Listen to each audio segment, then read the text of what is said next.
Hello everyone and welcome to another review. Today we're going to go ahead and review a fragrance that I've been meaning to review for a while now. I reviewed the other side of it, and that is none other than Animale Animale. I reviewed the original Animale, which is this bottle, and before I actually get started on it, I want to make a quick reminder: do not confuse the two bottles if you're going out and buying them. The fragrance that most people are talking about when they refer to this one is the one that I'm reviewing today, Animale Animale. Do not confuse it with this Animale. I bought this Animale on accident. Lesson learned, but anyways, I reviewed it anyway. But correct. So today we're going to do Animale Animale. This fragrance was released in 1994. I'm not sure who the parfume is.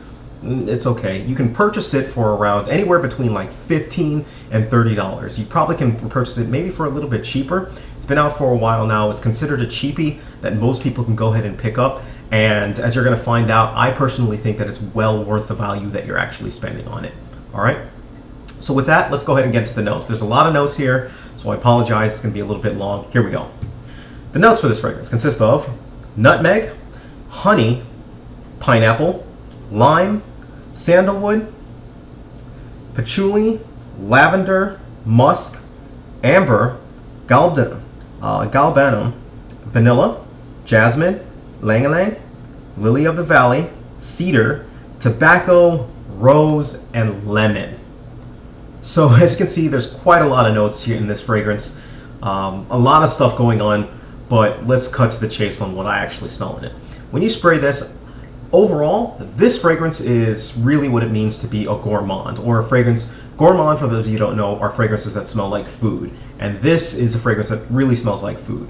I primarily get from this fragrance honey, vanilla, I get amber from it. Those are really the three primary notes that I get from this. But it changes, this fragrance changes a little bit as you kind of go through. When you initially spray the fragrance, you're going to get a little bit more of the citrus. And I believe that's what people are referring to, as the pineapple, as the lime in the fragrance. And I personally don't get a lot of it, but I do get a little bit of a citrus burst on it. That citrus burst for me disappears after about 5 minutes. After about 5 minutes, you start to get a little bit more of the florals in it, the lavender. I start to get a little more of the lily of the valley coming through for it. So you kind of get a little bit more of a floral sense for it. But the floral sense is a little bit of a rough floral sense. And to be perfectly honest, it passes after a little bit. Once that's actually passed and it gets into its dry down state, that's really where this fragrance really begins to shine. This fragrance, it takes on a it's not very sweet. It's a sweet, a sexy amberish type of a vibe to it, and the vanilla just makes it sexy as well, and it just really flows off really, really well. This fragrance is often compared to a fragrance called Pure Malt or Pure Avant by Thierry Mugler, and I definitely see where the resemblance is.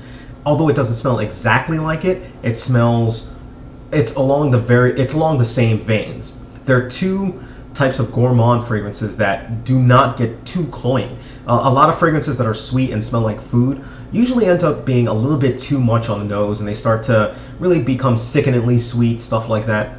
Animale Animale and Pure Malt, for that matter, do not suffer from that problem. They're well constructed and they come off, and they don't appear to be too sweet, though they are sweet fragrances. So that's definitely one plus and one thing to keep in mind for Animale Animale.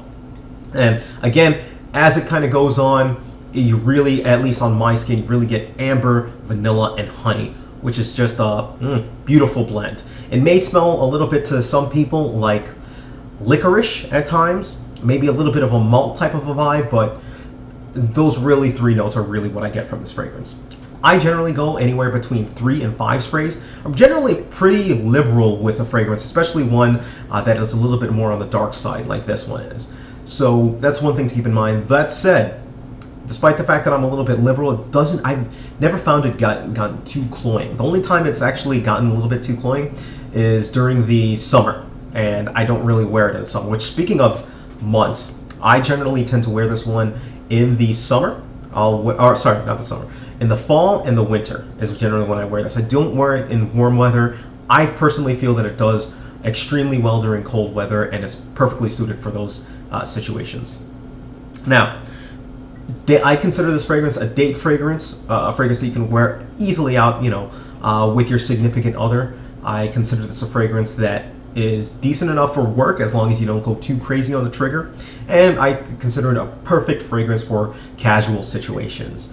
Age group is any age pretty much, whether you be a younger person, whether you be an older person.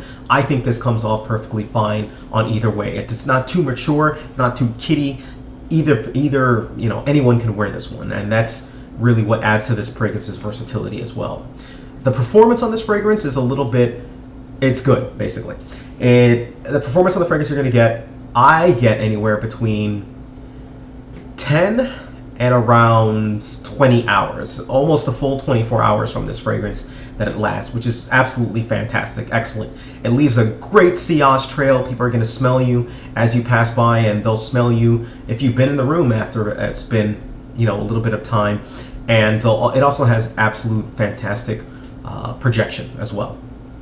So I took this one to Times Square as usual. Had people smell it, people of all races, people of all walks. Had 100 different people smell it, and the results were 77 people thought that it was absolutely fantastic. 13 people thought that it was neutral. 13 people disliked it, and 10 people thought that it was neutral. So this fragrance overall was very well received. The people who liked it said that it was sexy. They said that it was sweet. The people who disliked it said that it was a little bit too sweet. Some people said that it smelled too much like licorice for them, and that was the licorice vibe that I was telling you about. I don't get the licorice vibe, but I can kind of see what they're talking about.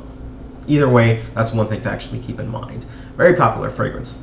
Now, if I'm to give this fragrance a rating, I give this fragrance a 9 out of 10. I give it a 9 out of 10. It's a fantastic fragrance, and especially when you take price into consideration, I put this much higher up on the list. If you're looking for a fragrance that's inexpensive, this fragrance is proof that you do not need to spend a lot to smell great.